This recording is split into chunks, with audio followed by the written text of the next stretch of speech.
how to hide a message option on Facebook profile. Firstly, launch the application, then simply tap on the third selection on your upper side, which is taking on your profile selection. Right from here, if you scroll down and simply tap on edit public details, from here you can take off the right process. Scroll right down and go edit your about info. This option, it is so easy to take it on by scrolling down and going on basic info and simply go edit.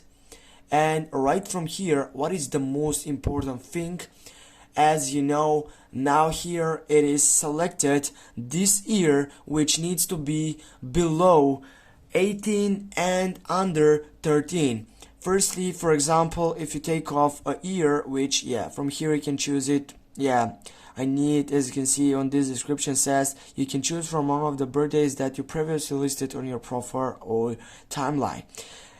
As I said before, this year needs to be as this right here on the screen, or simply it could be similar to 2001 or simply 2000, because this is much more important, which you can take it off. It needs to don't set your age less than 13, and also you need to take off and change your age, for example 14, 15, 16 or 17.